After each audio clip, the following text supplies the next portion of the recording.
Father's new wife neglected us, so I confronted them and angrily called her a disgusting piece of trash before leaving in shame. Oop had a wonderful relationship with her mother growing up. When she was 11, her mother died in a car accident. 2 years later, her father started dating Nicole. Nicole and Dad got married 4 years later. After the accident, Dad came out of his shell, but changed.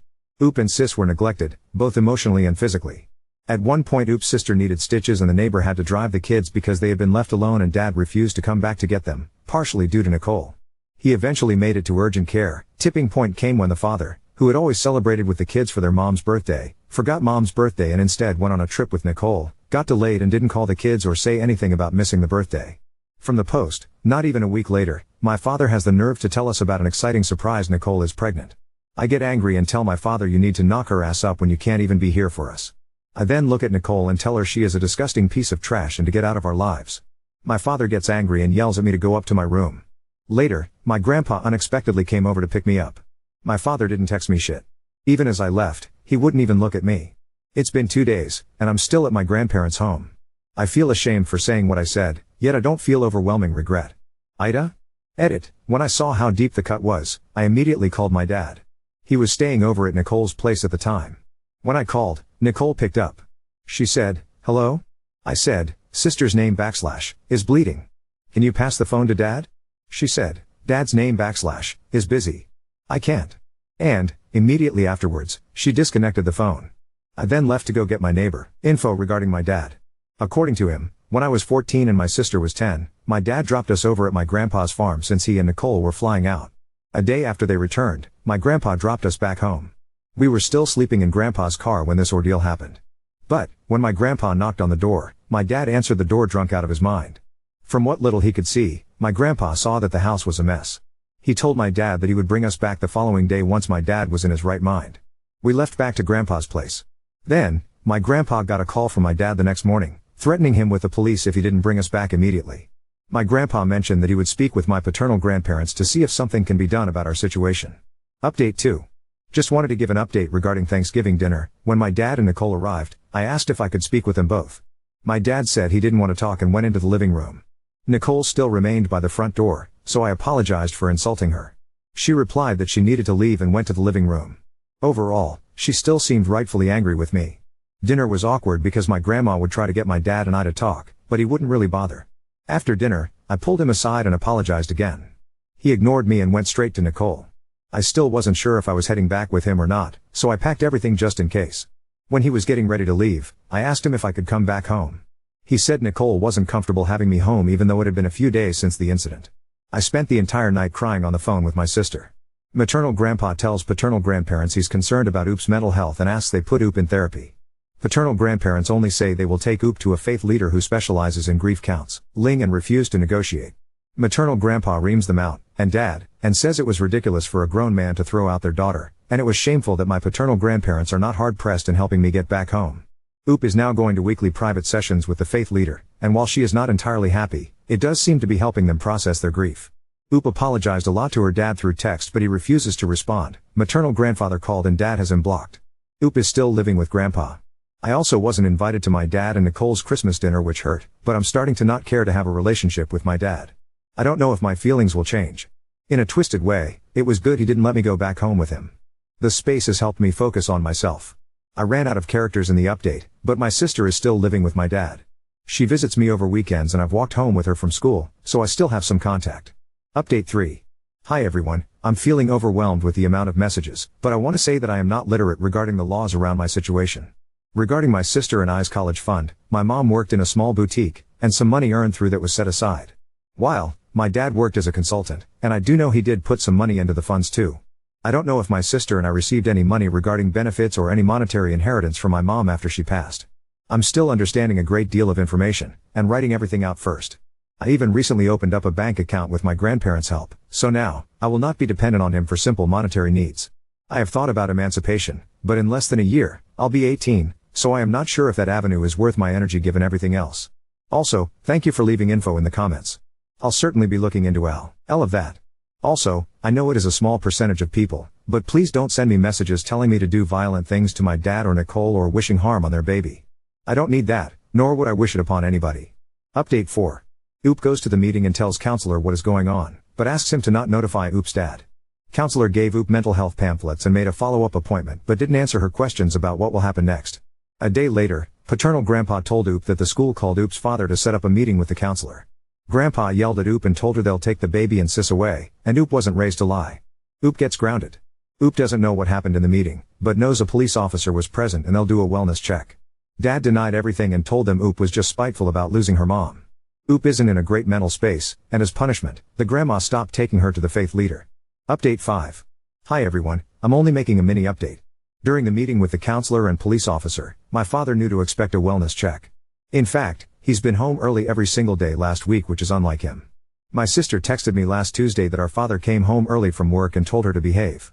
She was panicking and freaking out, so I called her to help her calm down. I explained to her that a police officer might come over for a wellness check, and she should answer the police officer's questions honestly. I again don't know specifically what transpired during the wellness check, but my sister told me that the officer came to ask my father some questions and asked her if she was okay. I asked her what she told the officer, and she told him that she was fine. Nothing has come out of it. As soon as my sister texted me on that Tuesday, I tried sneaking out to go over to my dad's home before the officer comes, but my grandpa caught me. He brought me back inside, and we had a yelling match to put it lightly. I yelled at him saying he doesn't care for my sister and I. He yelled at me saying he was tired of my spoiled ass and that I should be grateful that I still get food and a bed after the foolishness I recently pulled at school. I left in the middle of his rant to calm down in my room. My grandma came up shortly afterwards to check on me. She said that your dad and grandpa are going through a lot to figure out this mess and to please not make it worse for her sake and for mine. I asked her what she meant by for my sake and hers. She said that I need to mature and act like an adult and to not cause her stress. Then, she said, you need to stop stressing Nicole. You know, the poor woman has been calling me crying about what you did. She's scared for the baby. After she said that, I did not have the energy to enter into another yelling match, so I told my grandma that I needed some space and left. The counselor did not follow up with me during school last week. Also, I think it's for the best right now. My sister had a panic attack last week. They almost called paramedics because she couldn't stop hyperventilating. I know she is suffering and doesn't need anything else placed on her mentally. I also don't want to break her trust again after going to the counselor. She is the type of person to keep things to herself if there isn't a strong rapport. If she is going through something, she will not tell you unless you force her hand. I still want her to feel safe and open when she speaks with me. I'm still evaluating my options and trying to find the best path forward. Side note, I keep getting questions about this in my DMs. 1. My father, as far as I know, currently does not drink excessively or do hard drugs. 2. No, Nicole is not my stepmother. She is just engaged to my father. 3. I am not going to run away. I'm not careless enough to do that given everything. I'm now living at a friend's home. Edit. Hi, I noticed that my post has been posted on Facebook and TikTok. I understand this is a public forum, but if you could, please refrain from sharing or sending my post on other platforms. I'm getting a little scared that my dad or grandparents may find it on FB, or my friends might find it on TikTok. Thank you. Nicole is staying over at my grandparents' place because she has bad nausea and fatigue from the pregnancy and needs my grandma's help. Nicole's mother isn't flying in for another week, so she is staying over for the interim. Since there is only one other spare room, my grandparents asked me to stay at a friend's house for a week. Update 6. This will be my final update for a while. Over a week ago, my grandparents asked me to live at my friend's place for a week since Nicole needed my grandma's help with the pregnancy. For context, Nicole has severe fatigue and nausea, and her mom was coming in a week later. Also, my grandparents have only one extra bedroom, which is why they asked me to live at my friend's place. I was not mad about the arrangement. I got to be away from everyone, which was helpful. My father and Nicole's relationship, my father is working, so he is unable to take time off to help Nicole. Hence, her needing my grandma and her mom's assistance. After overhearing a conversation with my grandma and Nicole, I learned that both of them have a lot of stress, and it's making her feel depressed. That's all I know about them. Sister in hospital. 3 days ago, my sister ended up in the hospital. My sister has been bullied for a long time. We've reported it to the school numerous times, but nothing is ever done about it. A girl who has been harassing her online started name-calling and laughing at her while they were walking to class. My sister, then, pushed the girl away from her, which escalated to a physical fight. The girl bashed my sister's head into the locker while they were fighting. My sister was then unconscious, and the school immediately called emergency services. My grandparents went to the hospital, and I went when I was done with school. My maternal grandpa drove in that night. My sister ended up with a severe concussion, but she came back home on Friday. She is doing better but is still having bad headaches. The bully was suspended, but nothing else was done. BTW in all of this mayhem, my dad did not show up once at the hospital. Living situation, I am now living with my maternal grandpa, but my sister is living at my dad's place. My grandma has been going over to check on her. But, the fact that she is still living alone in the home is worrying me. She is still recovering from everything, and no one is fucking there for her. My maternal grandpa asked my dad if he could take my sister with him for a week, and he said no. This posse also threatened to call the cops on my maternal grandpa again. I'm calling the cops on him after he leaves for work on Monday. What else to do to get her out of the situation? That's the only reason why I'm calling the cops. No one is there with her. My grandma comes for 15 to 20 minutes and leaves for the rest of the day. She threw up twice on Saturday, and no one was home when it happened. Also, I have no idea if my grandma would show up if my sister called for help. I'm now / 2 hours away, so I can't go. Update 7. Ty, for your well wishes as of today, my dad is being actively questioned, and Nicole ended up pushing the gender reveal party back. My grandpa and I talked about my sister's situation, and he is in the process of obtaining a lawyer. Hopefully, she'll be able to stay with us soon. Yeah, it's a tough pill to swallow and even harder to accept reality as it is. I had to keep telling myself that he's not my dad anymore, nor will he ever be. Rewiring the way you see a familiar person isn't easy at all, and I have questioned many of my decisions the past 2 months. But it gets for the better. Another one of my biggest fears was losing a sense of family. Why, though he was never there or my paternal grandparents sided with him, there was still the idea of family. But even for that, I had to rework through those feelings and understand why I felt that way. It's a process to keep telling yourself that this is not how a family is supposed to be. Update 8. I really want to thank you guys for your support and wonderful advice. This has been a crazy roller coaster in general, but I'm glad it's finally coming to an end. There is still a lot more I'll go through, but I'm relieved that my sister is safe. Just to preface, all of this literally happened today. My other post was also becoming too long, so I thought to make a new one.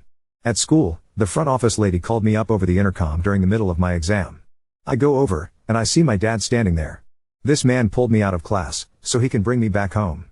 I immediately told him that I'm not coming, and he said I don't have a choice in this and to move. BTW, during all of this, we are still standing in the front office. I then yell at him to leave, and he yelled at me to shut up and move. Front office lady got involved and asked if there was a problem. I told her that I refused to go back with him and asked her to call my grandpa.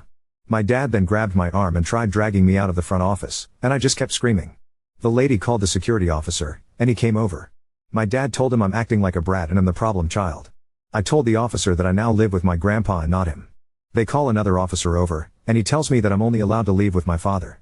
The officers leave, and my dad gripped my wrist and pulled me towards his car. Then, he fucking orders me to get into the car or else. I try getting away, but he shoves me into the passenger seat. He then warned me not to try anything and drove off back to his house. He then says I have to care for my sister while he's at work this week because I'm responsible for what happened to her, and this is my way of paying back for everything I put him through.